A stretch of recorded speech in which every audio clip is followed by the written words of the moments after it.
Welcome into Sports Memo's Betting Podcast, NFL Every Game on the Board with our guest, like every Monday, Teddy Covers. Teddy, welcome to the pod. How are you? I'm doing all right, Drew. How about yourself? Doing all right, man.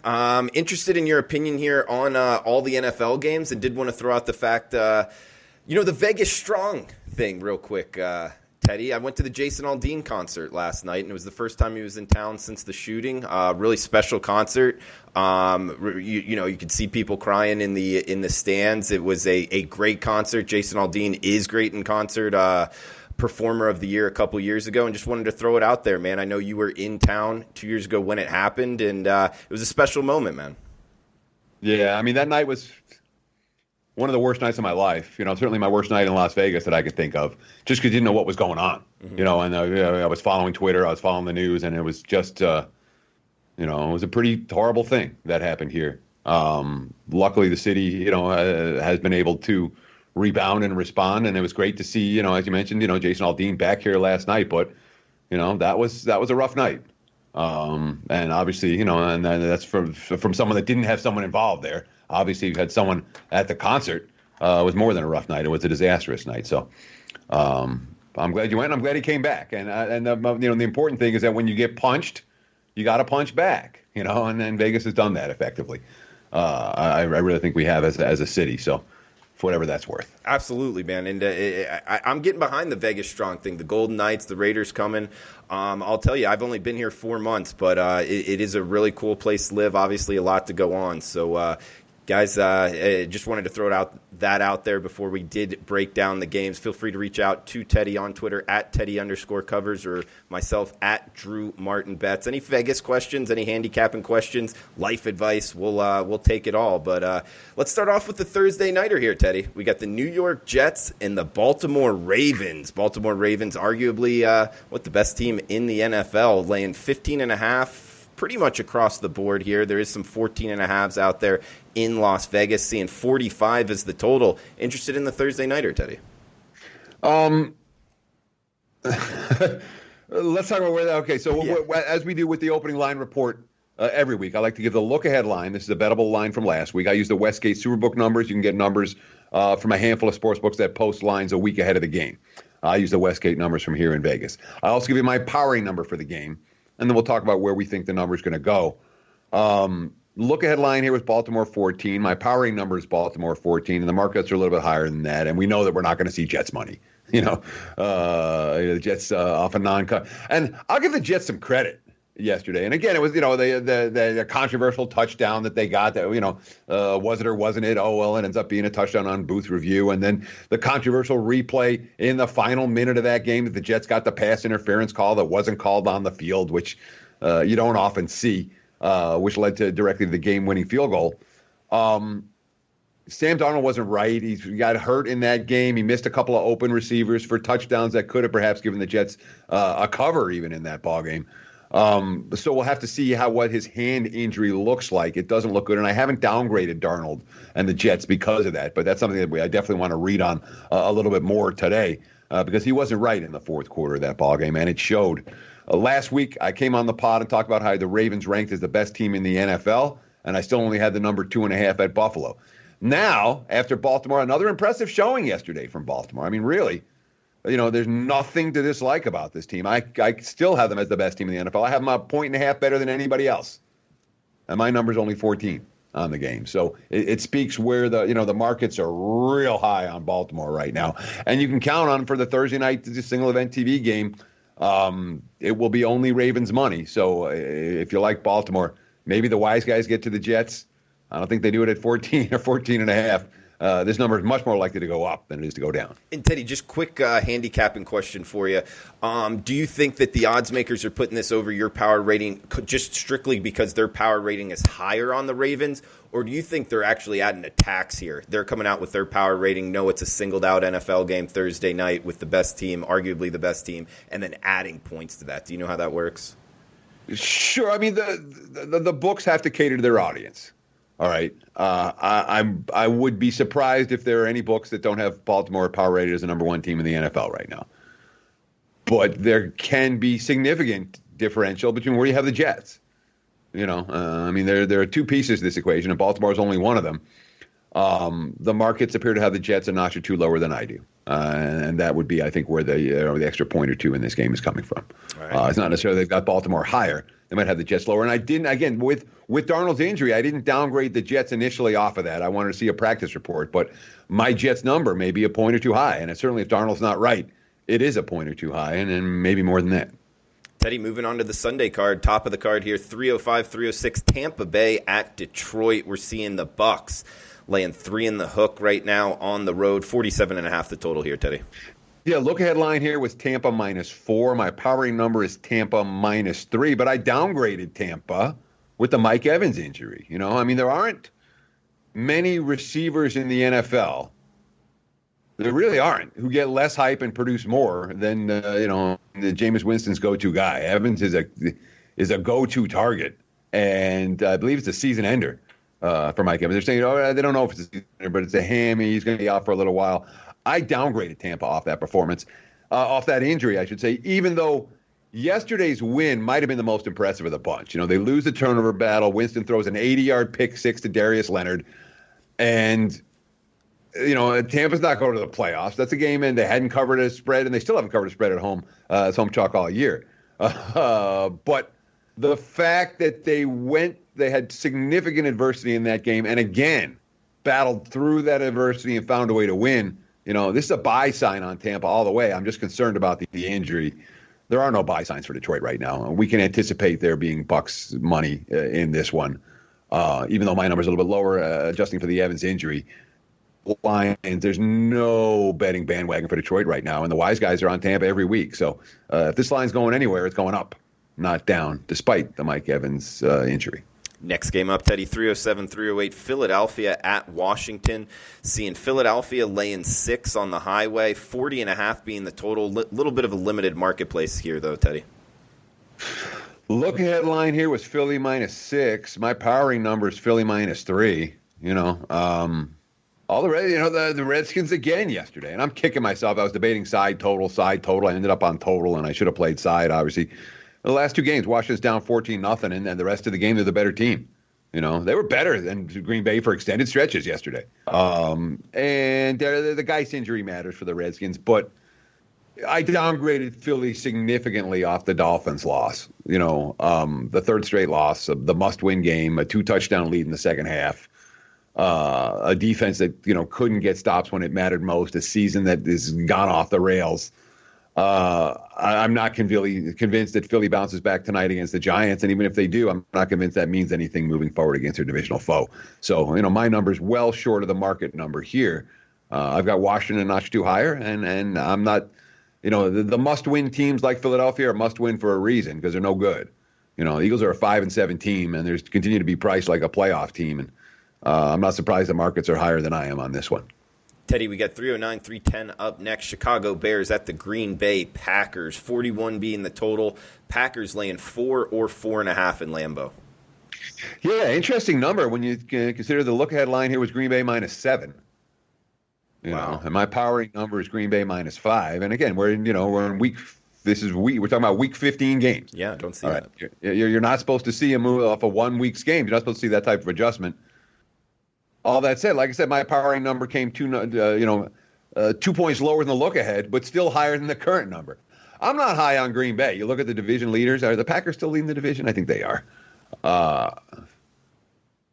I'm not sold on the Packers. They're vulnerable against the run.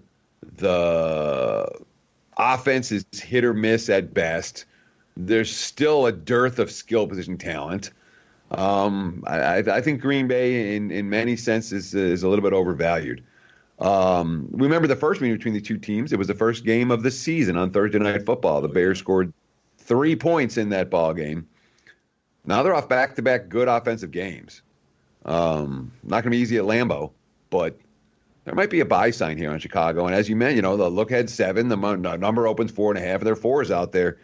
It's only moving one way here. It's moving towards the Bears. I don't know if it goes any further. This isn't an emergency situation. I saved my emergency betting alerts for later in the show. But at least initially, I'm not shocked that the money's come on Chicago for this one, and we may well see a little bit more. Green Bay, I would think 4.5 feels right for this one. Yeah, and Teddy, you're right. I mean, the NFC North is getting a little interesting here. Green Bay sitting on top, yes, at 10-3, but Minnesota right on their heels at 9-4, and then the Bears not out of it, 7-6. So kind of surprising there, looking at the standings in the NFC North. But we got New England at Cincinnati up next. We're seeing Patriots anywhere from -8 in the hook to -9 in the hook. Both of those numbers looks like more 8.5 offshore, 9.5 here in Vegas. But seeing 40.5 being the total. We got the Pats at the Bengals, Teddy. Look ahead line was 10.5. My powering number is 9.5. Since he, back-to-back weeks with Dalton has played competitive football. They weren't pretty. Boy, they were ugly against Cleveland in a lot of different ways. And Dalton threw his, Dalton's back to lineup. Let's see when the pick six comes. Oh, it's going to come early this week, which it did. Which ended up being the margin for Browns backers in that ball game. But since he didn't play like a winless team playing out the string, they play like a competitive team that just wasn't good, which is what they are. Again, 10.5 look ahead, 9.5 my number. This number can't go down much further. New England off back-to-back losses, facing a bottom feeder. This is their spot, and everyone knows it, and everyone's heard it, and everyone's seen it, but the Brady's has injury concerns off of last night game. Once he gets announced as healthy, if he gets announced as healthy, I would expect this number to go up. If you like New England, 8.5, I don't think it gets any cheaper than that. And I'm not convinced that'll be there tomorrow at this time. Teddy, next game up, 3-13, 3-14, Houston at Tennessee. We're seeing the Titans -3 at home, 40.5, the total. So look ahead line here was Tennessee -2.5. My powering number is Tennessee -4. And I saw this question on Twitter yesterday, Drew, and I wanted to ask you. Okay. All right. Just I was thinking about it. I never anyone to ask it. And I'm like, I don't know. That's a good question. So you're a Texans fan. You're a Texans supporter. Would you rather lose to New England like you do every time and then come bounce back and beat up on Denver? Or would you rather finally beat the Patriots and then be completely flat the next week and get blown off the field by Denver? Which one's better? Which is the better scenario for you? I would guess as a fan, beating the Patriots. Yeah, they got their win. And O'Brien didn't have them ready last week, and that's what we expect. I mean, that's Houston. Okay. They're a dog. They're a good dog. They've been a dicey favorite. They've certainly been a very dicey big favorite. We'll talk about the Broncos in a few minutes. Denver was impressive yesterday. Let's put it that way. They were really impressive. So for as bad as Houston was, at least Denver, it wasn't like just they just stunk and the other team stunk too, but the Houston stunk worse. Denver played good football. And Houston got into a hole and stayed in the hole. And they're one of a number of games from yesterday where you want to take your box score and throw it out. Okay. Your box score is not going to give you a lot from that game because it was 31-3, and everything else is garbage time. And the final was 38-3, wasn't it? It was a lot to a little. Good quarterback play too. Yeah. Oh yeah. Well, the lock was brilliant. One would expect the Texans to bounce back. They're not as bad a team as we saw last week. They certainly would. This is their preferred role, road dogs. It's a Houston spot. But we got to start talking about Tennessee as a legit contender. All right. And not like, okay, they might make the playoffs. I mean, like, is Tennessee the best team in the AFC kind of contender? And the markets aren't there. I've got Baltimore right now 5.5 points better than Tennessee. I've got New England a field goal better than Tennessee. But honestly, if you're looking at the last 2 months since Tannehill took over, you make case Titans are the best team in the AFC. And you go through their games and how they're winning. All three units, defense is making plays. Special teams is making plays every week. Offense is clicking. They can run. They can throw. They're buying into everything Vrabel's selling. There's a lot to like about Tennessee, and this number's fairly cheap. But the markets are saying, look at the bounce back here for Houston. I don't think this line moves off of 3 all week. Teddy, we got Seattle at Carolina up next. Looks like the Seahawks laying 6 on the highway. 48.5 being the total. Ron Rivera out now, Teddy. I wanted to doodly-oop this game, and I still feel like Seattle can't go at less than a touchdown here. There has to be Seattle money in this game, and yet the first bets are coming for Carolina. So I'm not doodle-yooping it. I'll save it. Look headline here was 4.5. My powering number is 8. You read the Seahawks quotes after yesterday's game.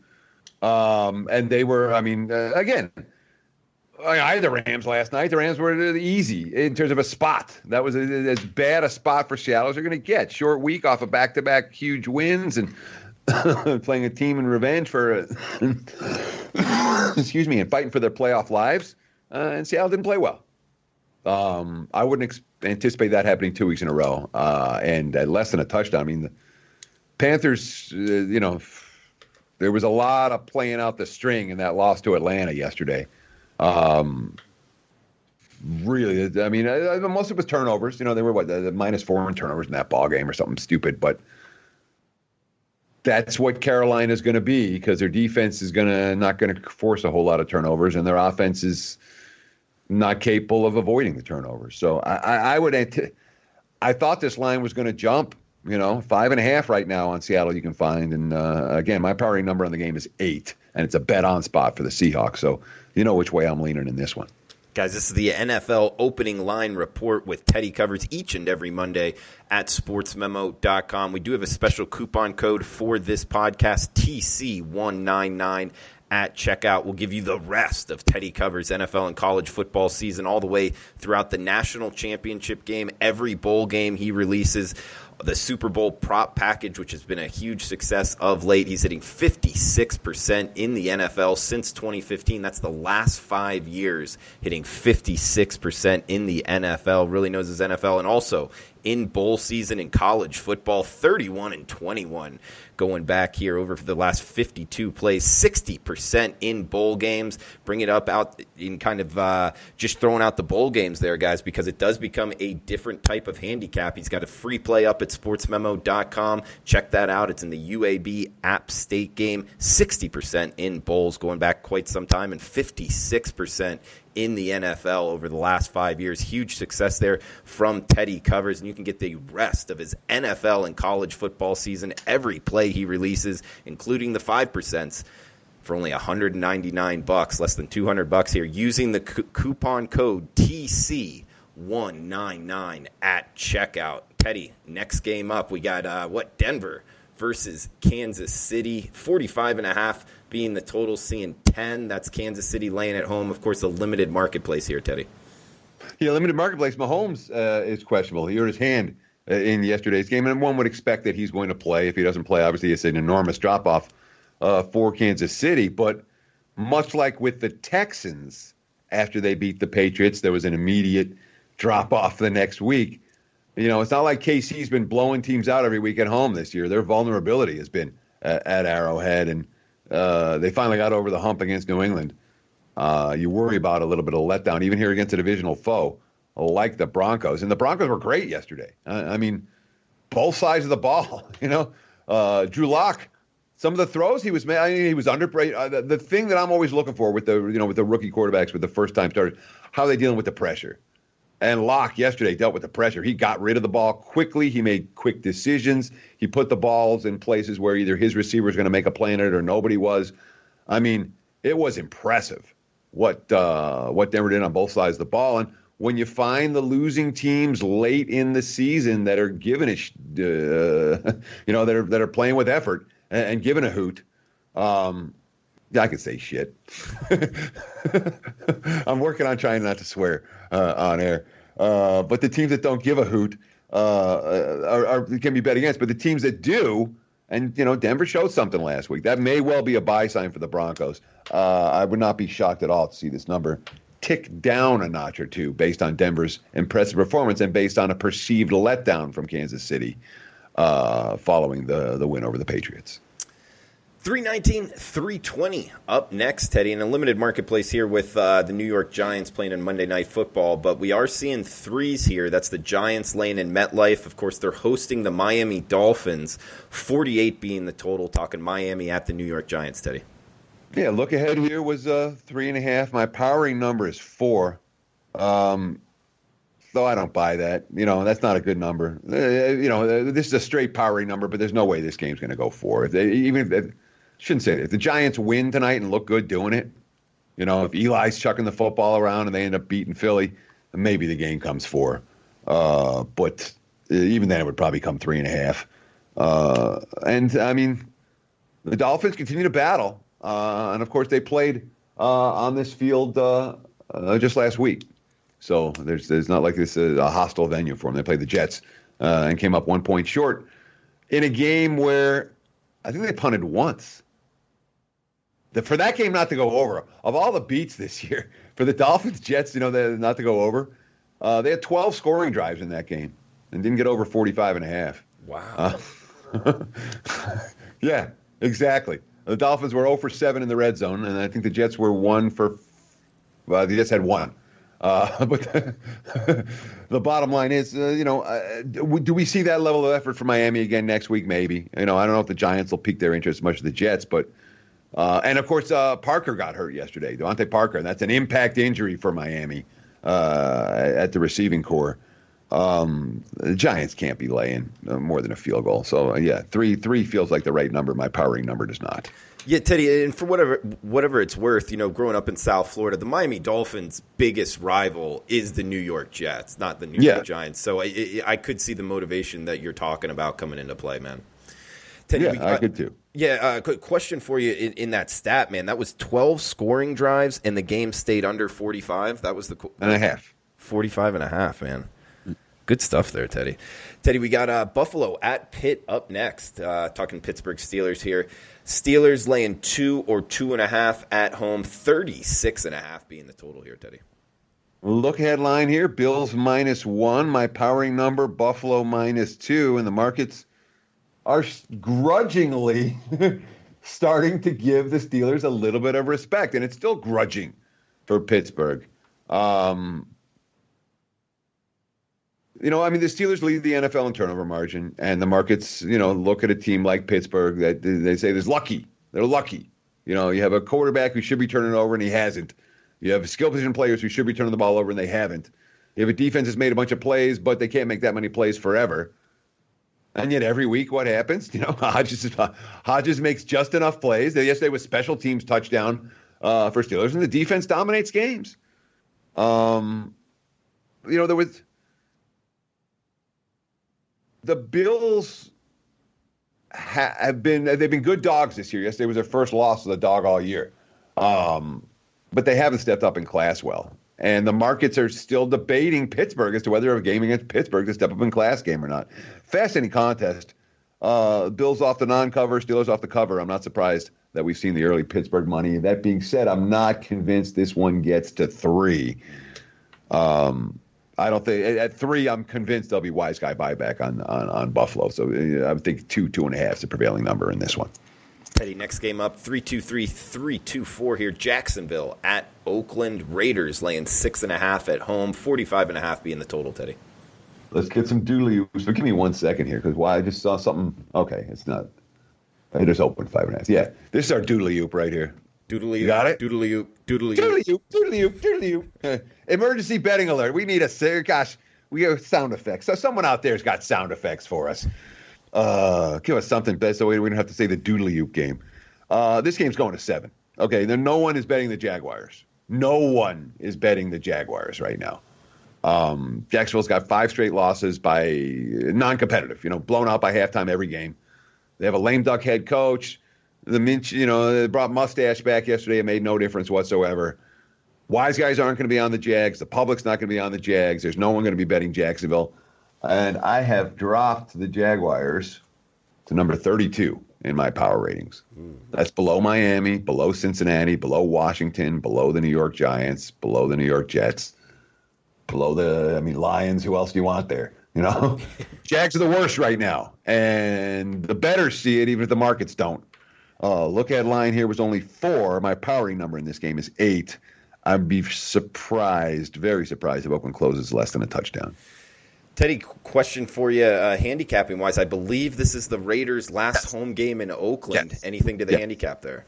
That's one of the many reasons why the Raiders are going to be the 7-point favorites at kickoff for this one. Yeah, this is the last game in Oakland ever.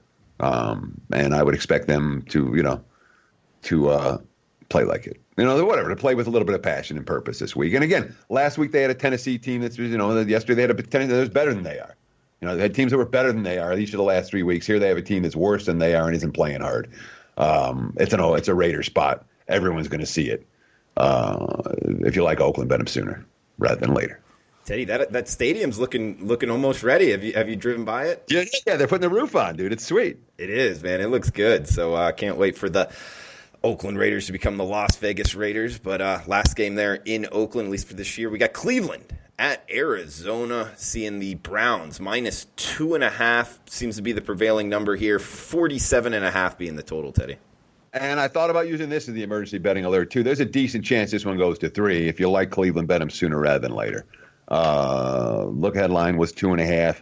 My powering number is Browns minus 1. It certainly wasn't impressive yesterday against Cleveland or against Cincinnati. That being said, earlier in the year, the Browns were losing games like that. And yesterday, it wasn't pretty, but they found a way to win it.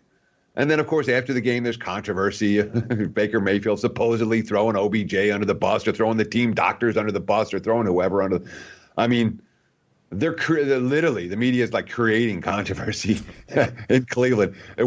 Mayfield said something that didn't quite come out exactly right. They're like, Mayfield throws team doctors under bus. It's the headline grabbing and clickbait stuff is a little bit much with Cleveland right now. All that being said, I mean, Arizona fought the fight. Yeah, the effort was there. That is who they are. They're not going to move the football up and down the field against the better defensive teams that they face. And Cleveland, for all the struggles that they've had offensively, the defense is keeping them in games every week. So, again, if you like the Browns, 2.5 now. This is a decent chance this one gets up to 3. Teddy, we got Atlanta at San Francisco up next. 49ers laying doubles at home, seeing 10.5 or 11. 47 being the total here, Teddy. Look ahead line here was 11.5. My powering number is 11.5. I'm not surprised the markets came out a little bit shorter than that, just from a spot standpoint. San Fran off of that game yesterday, now facing a lesser opponent laying doubles. That was a crazy game between the 49ers and the Saints. And again, back-to-back weeks on the road where they stayed out east and stayed in Florida for the week. And then you get home and you did what you wanted to do. You just faced the Ravens and the Saints. And it's an exhale spot for San Fran. The markets see that already. Atlanta, when they don't turn the ball over, the Falcons are capable. Their problem all year has been turnovers. Yesterday they were on the right side of the turnover margin. Defense played well. Offense played well. Falcons' A game is not 11 points worse than the Niners in this spot. The problem, of course, with Atlanta is that the A game has been few and far between, and the turnovers have been pretty consistent. So, but this number, this is likely. It feels like it's going to be a sharp square divide game, maybe. I don't think you're going to see a lot of Joes taking Atlanta here, but I think you will see a lot of pros. Teddy, 329, 3:30 afternoon kick here. L.A. Rams, Dallas Cowboys, seeing this number is fluctuating depending where you're shopping. Seeing ones on each side, also seeing pick'ems out there. 49 being the total. Talking L.A. Rams at the Dallas Cowboys. If you're seeing ones on each side, you better see some pick'em somewhere. It's a really weird number because that's and again between -1 +1 pick'em, these aren't the key numbers. And everyone, and once in a while a team, we saw a couple games with a 1-point win yesterday, but not in games lined at 1. So it does happen, but it to move a number from +1 to -1 or -1 to +1 is a much less of a move, and takes much less money than doing anything around key numbers. The books are oftentimes comfortable flipping favorites. Look ahead line here stands out. Dallas -3.5.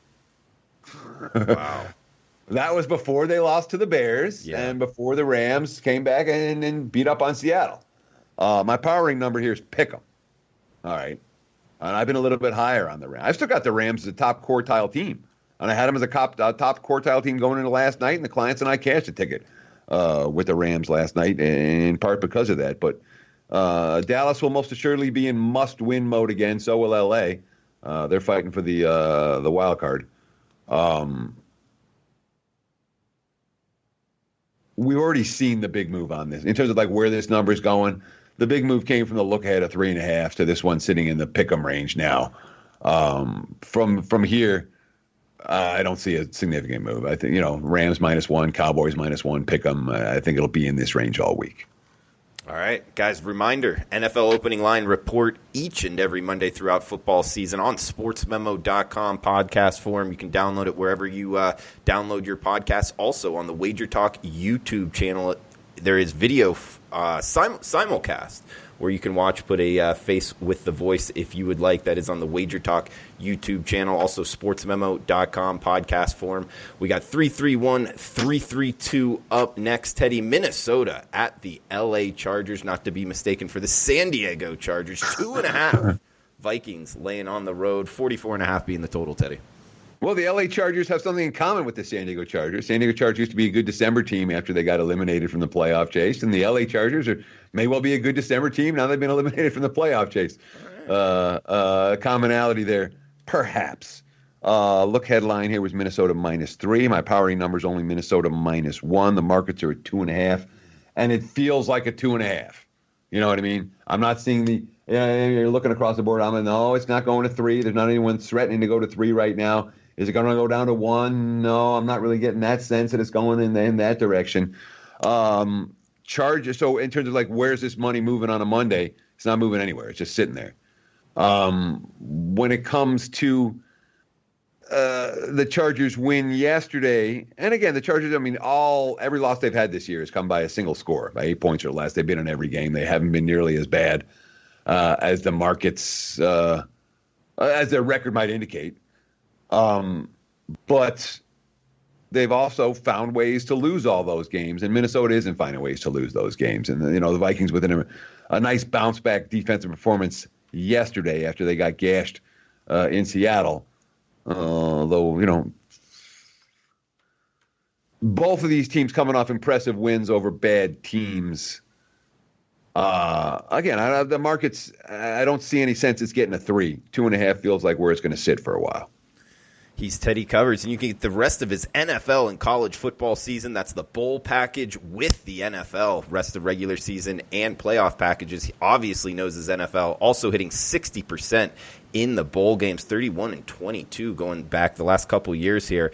And you can get that for a deep discount at sportsmemo.com, under $200. TC199 at checkout for the rest of his NFL and college football full season. That's the bowl package. You'll get all of his playoff selections and the Super Bowl prop package, all from Teddy Covers, under $200. Sportsmemo.com. Use the coupon code TC199 at checkout. Monday, December 16th, the Monday Night Football game, Teddy. 333, 334, Indianapolis at New Orleans, seeing 45.5 the total.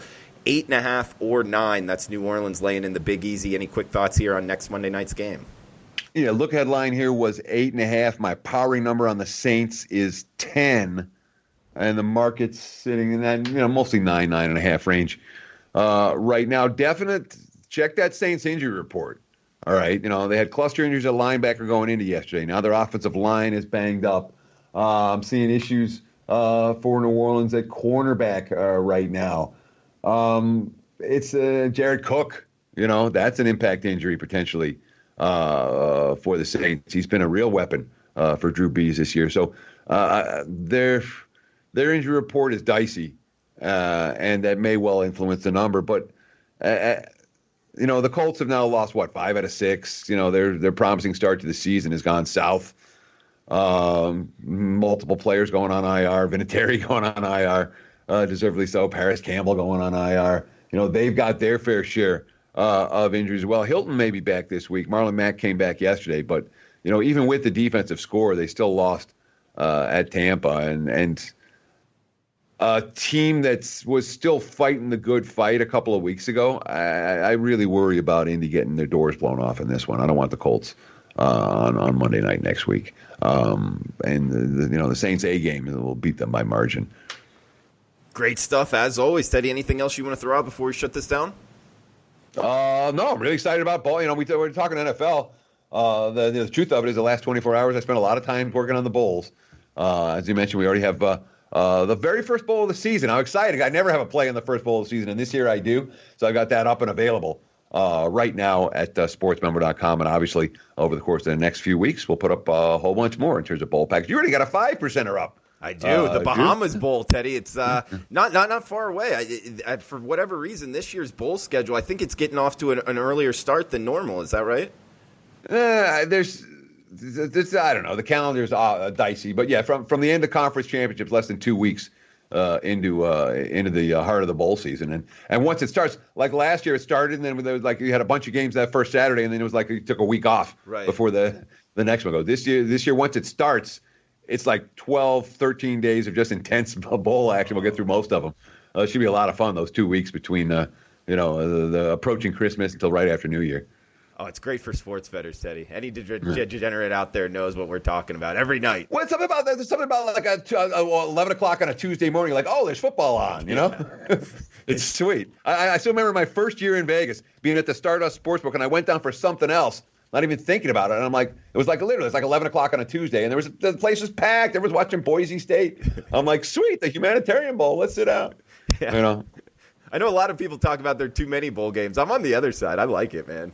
Oh, I wish every team played one more. Yeah, you know, that would be cool. Why not have a 128-team tournament, dude? I'm in. Cool. I'd be down for sure, man. Well, Teddy, great stuff as always. Each and every Monday, the NFL opening line report. And guys, the special coupon for this podcast is TC199 at checkout for the rest of his NFL college football full season. That's the college football bowl package, and you'll get his Super Bowl prop package as well. So Teddy Covers, best of luck, man. Always fun talking with you. And guys, we'll be back on Wednesday with college basketball. We'll also have some NBA as well, and then the NFL opening line report. So come back the NFL Every Game on the Board podcast. So guys, best of luck with your bets. We'll talk soon.